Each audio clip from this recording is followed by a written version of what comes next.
Hey everyone, you were getting me in a rather raw state today post-surgery and I'm a little tired, but I wanted to talk to you about The Acolyte season 1, episode 5, because it's kind of taken us into the good place. So what do I mean by that? What do I mean by it's taken us into the good place? Well, a few different things. First off, it's probably the best episode so far.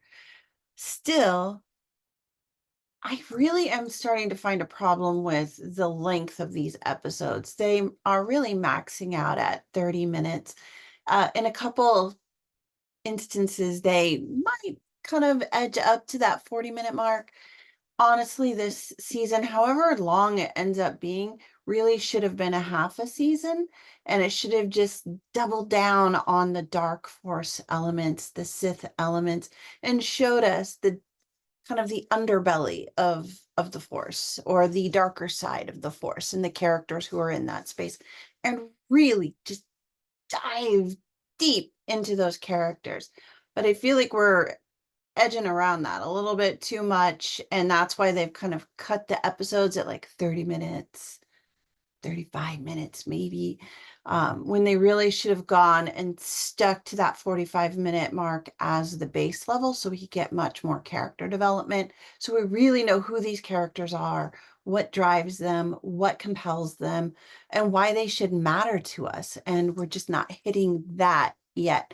And that's one of the deficiencies of episode 5, is it just hits that 30-minute mark. If they would have combined episode 5 and episode 4 together, I think they would have had a pretty kick-ass episode. But they missed out on that opportunity. But so what did I mean by it's taken us to the good place? Primarily, the big bad revealed himself. And I gotta say, it's really one of my favorite actors. We've seen him a few times in the series so far. Manny Jacinto is, I just think he's wonderful. He was in The Good Place, and if you haven't seen that series starring Kristen Bell and Ted Danson, you really, really should, because it's delightful. If you're getting tired of The Acolyte and Star Wars and you just need a break, go binge The Good Place. It's so good. It's so good. You will love it. I promise you. But Manny Jacinto, he's fantastic. I really love him. Such a good actor.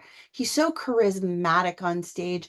He knows how to look at the camera. He knows how to just exist in that space. And he's very confident in who he is and what he does. Whether he's the kind of friend of May and kind of just doing shady deals on the side, uh, or as Sith Lord, or whatever he ends up being in this series, he's compelling when you get to see his face. He is a compelling actor. So yes, this is definitely the best episode so far, because Manny breaks it out. Manny comes out of that shell. Manny is who he is. And we start to see that dynamic between the Jedi and the light side of the Force, and the Sith and the dark side of the Force really come together on screen. And as a result of that, we do see some of the best lightsaber fighting that we've had so far in this series, and honestly, in a few different series as well. There's some really good lightsaber work.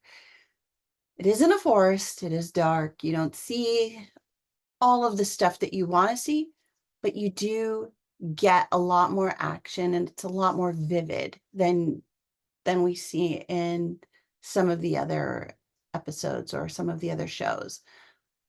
When it comes to the story, one of the things that's really starting to get to me, and I can't help thinking about it every time I see May fight, is that this series opens up with her basically taking out one of the baddest Jedi masters out there.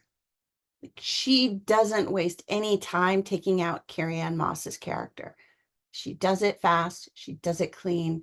And she does it with an expertise that is just pretty astonishing. And then we see this episode where she's battling some of the Jedi. She's battling her sister. She's battling Saul. She's battling her master. And she just looks like an apprentice or an acolyte, as the title of the series would say. And it just actually undermines how she was able to take out Carrie-Anne Moss.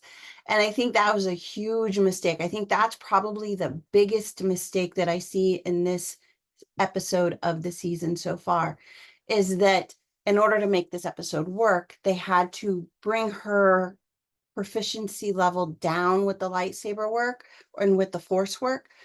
But in episode 1, they brought it way up there so that she could beat Carrie-Anne Moss. And that's just a problem. That's just a problem. And I think we're just going to have to let it go in order to get on with the series and get on to the next episode. But that really is a story issue that should have been ironed out earlier. That fight with Carrie-Anne Moss should have been much harder for her to win.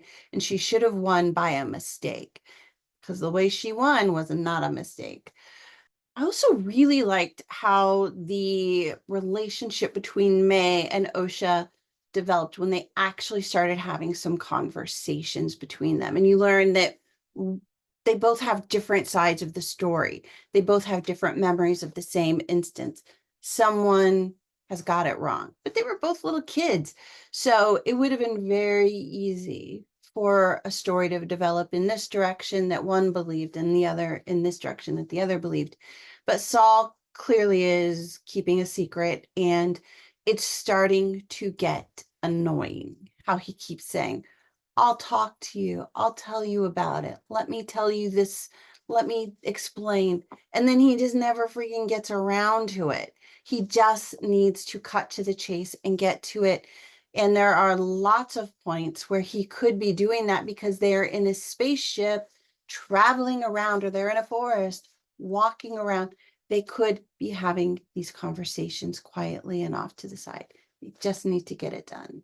My last point here is final issue with the episode is that after the fight's over, Saul finds Osha, or who he believes to be Osha, and he looks around and he sees all the Jedi just lying there in bits and pieces. And then he's like, okay, come on, Osha, let's go. And it just felt like there should have been a slightly different reaction. Either I would have liked to have seen some grief, or putting the bodies in a respectful position. I don't know, some kind of cleanup, because they know they have a little bit of breathing room.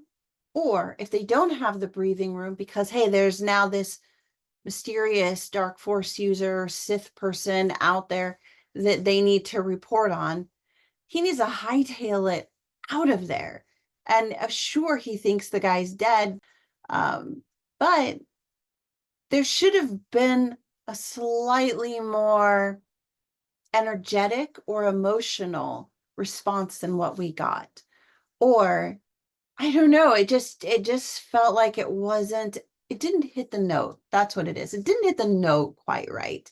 And so what we get is something that just brings us into the finish of the episode in kind of a lackluster way, rather than hitting the stride that we needed to hit with that closing. I think my favorite part of the entire episode, though, is the ending, when Manny Jacinto, and I think his name is Quimir. Is that right? Quimir?